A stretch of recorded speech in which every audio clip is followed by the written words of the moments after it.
And to discuss with us further on stocks is Kevin Scully of NRA Capital. Now, Kevin, the Dow closed at its highest level in more than 4 years. Should investors continue to be bullish on stocks? I think just on absolute PE, the market's trading at about 13 times historic earnings and about 12.5 times forward earnings. That's actually quite cheap for the Dow, relative to the fact that interest rates in the U.S. are almost zero. So I think relative to interest rates, and if the corporate earnings growth can be sustained, I think the market's looking at 0 to 5%. I think the Dow in particular is actually one of the cheaper markets in the world today. And Kevin, former Fed Chairman Alan Greenspan said U.S. stocks offer good value and are likely to rise as corporate earnings increase over time. Do you share his sentiment? I do. I think the key word that he said is that if corporate earnings continue to grow. I think so far the earnings growth and the earnings reporting season has been good. Companies are beating expectations. I think they've actually downsized their operations last year. Margins are better. And we are actually seeing a recovery in the U.S. economy in terms of the consumption sector. So I think if that continues, I think the U.S. market can still probably go up another 10-15% over the next 1-2 years. Well, the view on the U.S. economy has actually swung from optimism to pessimism of late. Any reason to get concerned about the path of the U.S. economy at this point? I think the main reason for the switch is because the first quarter GDP came in at 2.2. The market was looking at 2.5. But I think the key reason for the underperformance of the first quarter numbers was that government spending was actually cut. Companies were actually investing less. But if you look at the consumption sector, which is 70% of the U.S. economy, that remains strong. Consumer lending is actually picking up. And I'm actually confident that given the large consumer part of the U.S. economy, I think the U.S. economy is on a nice road to recovery, albeit a little slow. What about Europe then? The economic picture in Spain is dire. Will markets be rattled as Spain seeks an international bailout, joining the likes of Greece, Ireland and Portugal? I don't think so. I think, first of all, you have to put it in perspective. I think the total debt of Spain is equal to the 3 countries that have actually already been rescued. So I think as the problems switch from Spain to Italy, the quantum of the national debt that needs to be refinanced will be significantly larger. I think they'll just print money. So they'll just print more LTROs. Interest rates will remain low. But I think the main problem in Europe is that about 40% of the economy is government spending. And if you force the governments to cut fiscal spending, then I think Europe will be in a recession for many more years to come.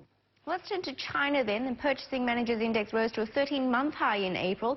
Has the world's second largest economy found a footing and may be recovering from the first quarter trough? I think if you compare China to the U.S., China is on less firm footing. I think because China is an export economy, so if Europe, which is 13% of the world economy, remains in a weak economic state, then I think China's export market might be curbed. The second reason is that China's domestic market, which has actually been driven up by property prices, has done so because of bank lending. Now, I think if you actually start to curb bank lending in the property sector, you might actually see that the quality of China's GDP growth is not as good as that in the U.S. So I'm a little bit cautious on China. I think there are some bubbles there. We need to be a bit cautious about China over the next few months. Well, at home here in Singapore, the saying sell in May and go away. Is that your strategy now after the strong run-up this year? I'm in line with that strategy. I think investors should only come back and look at the market probably for another run to try and test new highs, probably into July, August, and it'll tie in very nicely with the Q2 reporting season. And based on the forward guidance that companies give in July, August, I think we'll probably see the market probably test the 3150 level before the end of this year. And DBS Bank reported its first quarter net profit up 16% year-on-year. Will UOB and OCBC better those growth numbers, do you think? I think the banks this year, I'm looking at them achieving comfortably 5 to 10%. I think that's a reasonable number. I think DBS numbers are probably not repeatable in the following quarters. I think the second half earnings will be slightly weaker, mainly because they had a low base in Q1 2011. So I think this year for the banks is probably one of stabilization, no nasty surprises, no sharp increase in NPLs, and I think we'll be happy. So I think 5 to 10% growth for the banks is probably what's nice and achievable. And do you think DBS Group's proposed acquisition in Indonesia could run into regulatory trouble? I think they've got to cross 2 hurdles. One, I think they've got to convince shareholders that it's a good deal. And I think secondly, the Indonesian regulators technically shouldn't be giving them so much problems because there's actually no change in the foreign shareholding limit. It's one Singapore shareholder to another. So I'm actually surprised that they are doing it. But I think that will probably delay the actual acquisition if it goes through. But that could actually be good for shareholders because I think paying 2.6 times price to book seems a little bit high for DBS.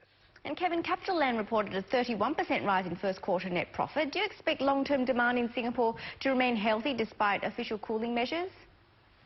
I think in Singapore, the outlook is still uncertain. I think we haven't seen a meaningful correction in property prices. I think we've done a lot of things to increase supply. I think a lot of the completions of sales in the past will actually come on stream.